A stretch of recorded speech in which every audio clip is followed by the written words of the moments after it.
Chapter 28. The Democratic Rebellion. Numbers 16, 1-35. Now Korah, the son of Izhar, the son of Kohath, the son of Levi, and Dathan and Abiram, the sons of Eliab, and On, the son of Peleth, sons of Reuben, took men. And they rose up before Moses with certain of the children of Israel, 250 princes of the assembly, famous in the congregation, men of renown.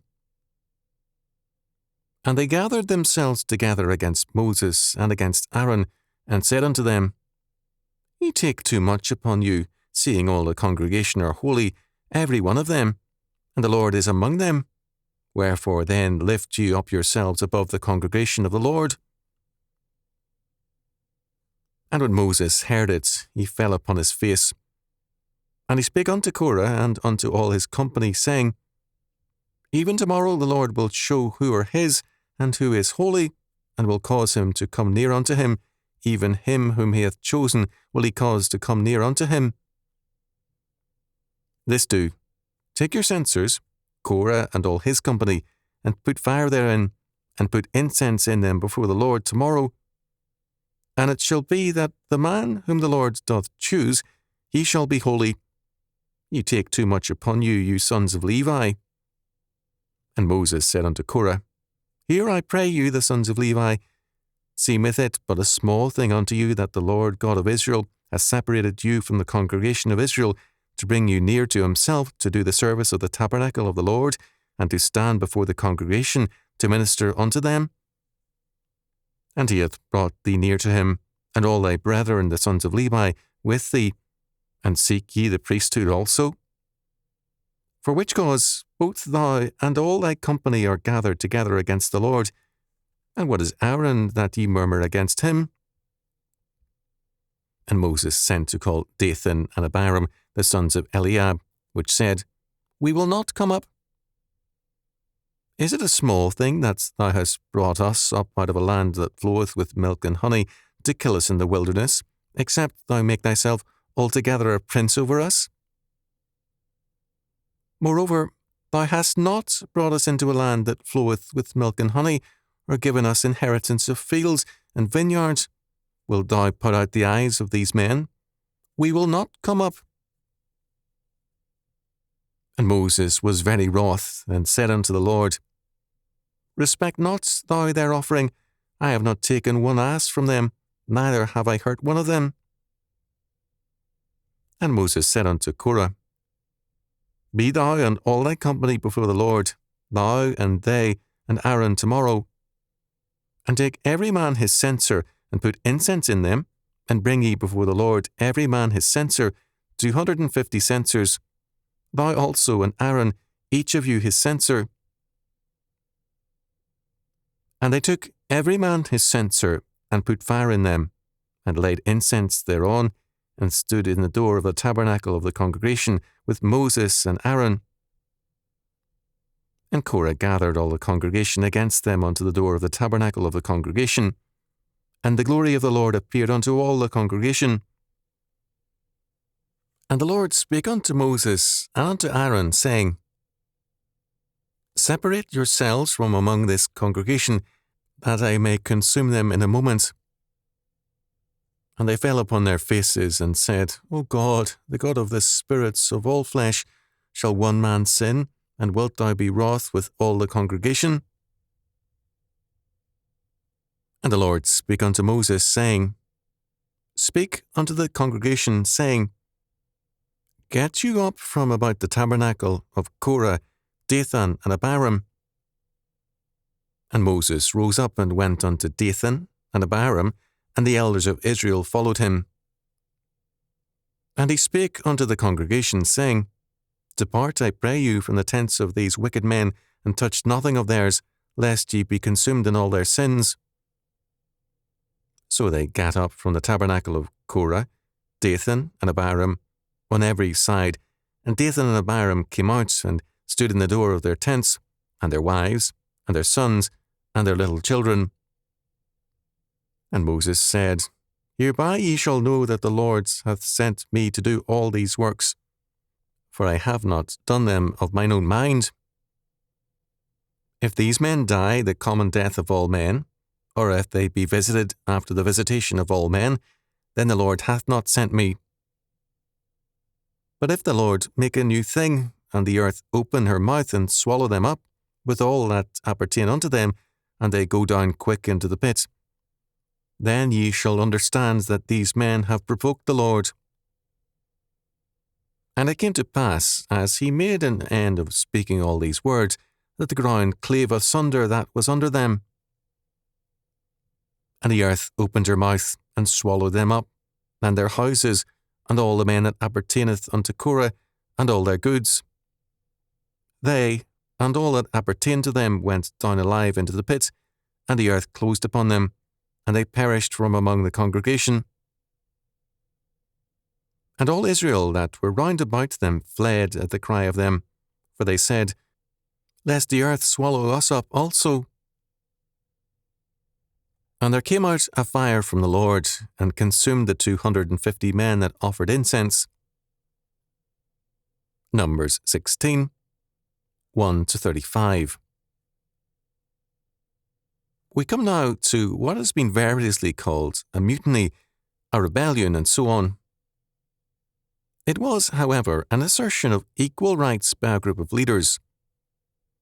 The leaders were a certain Levite, Korah, a son of Rohath, Dathan, On, and Abiram, of the clan of Reuben. Their charge against Moses, aided by 250 princes of the assembly, was, first, Ye take too much upon you, verse 3, or, in A.R.S. Kennedy's rendering, We have had enough of you. Korah was a Kohathite, and this group camped on the south side of the sanctuary. The Reubenites also camped to the south. Thus, the revolt began and spread first among the men close together, and then infected others. Second, the rebels asserted, All the congregation are holy, every one of them, verse 3, an assertion of religious equality. The target of this charge is specified. It's Moses. Indirectly, Korah may have had Aaron and the high priesthood in mind, since he was a Levite. It was, at any rate, an assertion of equality. Throughout history, when men demand equality, the demand is made against those above them, not below them. They do not protest that some are not as prosperous as they and then proceed to share their wealth and power with them. The demand for equality marks hypocrites who resent all who are superior or wealthier, or who have more authority than they do. In this instance, the resentment is against Moses, whom God had clearly vindicated again and again. What God and man say are alike nothing to men who are possessed with a desire to pull others down to their level. Third, these rebels charged that Moses did not recognize an obvious religious fact. Not only are all the congregation holy, every one of them, but also the Lord is among them. Verse 3. Again and again God had judged these people, but now they claim that God is equally with them. This is an amazing arrogance. Yet all too common even in our own day. Fourth, given these supposedly obvious facts, wherefore then lift ye up yourselves above the congregation of the Lord? Verse 3. In Numbers 11:4, we are told that a mixed multitude, or a rabble, created the problem. In this instance, it is the leading men. They never asked, by what rights are we clan leaders? It was Moses who was above all the clan leaders, Moses who was above all the clans whom they resented. The response of Moses was to prostrate himself before God and to appeal to God for vindication. The Levites associated with Korah wanted the priestly power, and the princes behind the Reubenites Dathan and Abiram wanted the prophetic leadership and authority belonging to Moses by God's appointment. Moses then spoke first to the Levites, Korah and his company. Verse 5. The decision would be God's. Let them appear before the sanctuary with censers and incense, and see then whom God would accept. You take too much upon you, ye sons of Levi. Verse 7. Then Moses told them that the rebellion was primarily and essentially against God. Verse 11. They were treating God's word and his appointments of the line of Aaron as a small thing. Verse 19. God has blessed you also in his own particular way, and you are treating him with contempt. Moses also summoned Dathan and Abiram and their Reubenites and other cohorts, but they refused to come at his bidding. Verse 12. Instead, they made their own charges. First, Moses had by deception led them out of Egypt, a land that floweth with milk and honey. Verse 13. Slavery in Egypt had in retrospect become prosperity. The murder of their firstborn sons a generation earlier, the beatings by the labour levy bosses, and the abuses of their women were now nothing to them. Moses had replaced Pharaoh as the menace. Second, Moses had brought them into the wilderness to kill us. Verse 13. The judgment pronounced by God was now ascribed to Moses. It was all Moses' fault that now both Egypt and Canaan were blocked to them, and that they would perish in the wilderness. Third, none of this was their fault. With the older generation dead, Moses, they claimed, planned to make himself a prince over us. Verse 13. All the evil was on Moses' side, not theirs. No mention is made of God. He was not real to these men. All the miracles meant nothing to them, because no miracle means anything to the ungodly. Our Lord, in a parable, illustrates this vividly. Luke 16:19-31. The rich man in hell indicts God for not telling him what he needed to escape hell. To prove his nobility of soul, he asked God to send Lazarus from heaven to testify to his 5 brothers. Abraham answers him, saying, They have Moses and the prophets, let them hear them. And he said, Nay, Father Abraham, but if one went unto them from the dead, they will repent. And he said unto them, If they hear not Moses and the prophets, neither will they be persuaded, though one rose from the dead. Luke 16:29-31. Neither miracle nor judgment will awaken those who hate God. Now Moses was angry. He begged God to show no respect for their offering, for, I have not taken one ass from them, neither have I hurt one of them. Verse 15. Moses then told the Levites around Korah to appear at the sanctuary with their censers. And the glory of the Lord appeared unto all the congregation. Verse 19. Moses and Aaron were commanded to separate themselves from all the congregation, so that God might destroy them all. Verse 21. Moses and Aaron interceded for the people. Verse 22. Then Moses ordered the people to separate themselves from the rebels. The Reubenites and other princes stood defiantly in front of their tents with their families. The Levites went forward to offer incense. The judgment of God fell on the Levites. The earth opened up to swallow them and their families. Fire first destroyed the 250 men who offered incense. God killed them, and God buried them. Even then, the men of Israel quickly interpreted this as some kind of natural event unrelated to God and Moses. The men of Israel were faithless, and they were also envious. Envy is basic to equalitarianism, and it is unteachable. The envious man lives in a simplistic world. To fulfill his levelling demands is seen as a remedy for all evils, when, in reality, it is a source of greater evils. Envy is marked by a strong impudence. The word impudence comes from the Latin im, meaning not, and pudens, or shame. Envy is a shameless thing. It is impudent because it makes evil a virtue. It reverses moral standards and calls it good. Moses recognized that he was the primary human target. In verse 11 he asked, "And what is Aaron that ye murmur against him?" This was not especially respectful to Aaron, but it was the truth. Aaron, while still high priest, had forfeited moral authority, and they knew it. Moses was the target.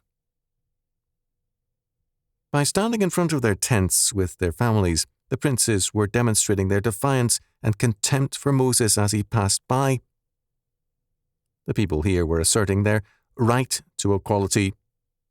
This right was declared immediately after a national act of disobedience, and there is a connection between the two. To assert a right too often means to deny a duty. It is an insistence on privilege rather than responsibility. Rights then express self-interest. Advancement through work and intelligence is replaced by coercive claims. The rebels had accused Moses of putting out the eyes of the people, an idiom for throwing dust into their eyes. God in return destroyed them. Their claim to being a holy people was based on God's own statement, which, however, they insisted on misreading.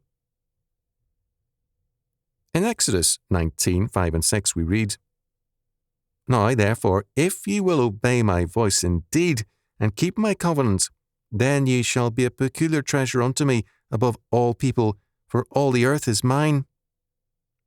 And ye shall be unto me a kingdom of priests, and an holy nation." Very plainly, there was a condition to being God's holy people. They had to obey God's voice, His law, and keep my covenant, that is, walk in my law and rejoice in my grace. Only then shall ye be unto me a kingdom of priests and an holy nation. They had forfeited this status by their sin. Envy always has bitter fruits. It divides men wrongly on immoral grounds, whereas God requires a division on holy grounds. There is another grim factor here. Korah was a close relative to Moses and Aaron, and he led the revolt. This was the most far-reaching revolt, and it came from a source close to Moses and Aaron.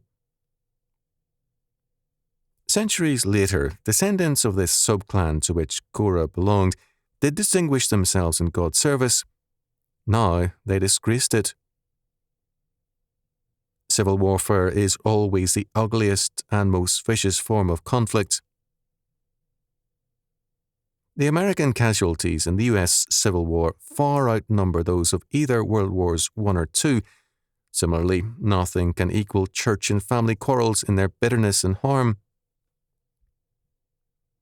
After this struggle, the life of Israel in the wilderness went only downhill. Their stand cost them dearly and brought grim and unanticipated results.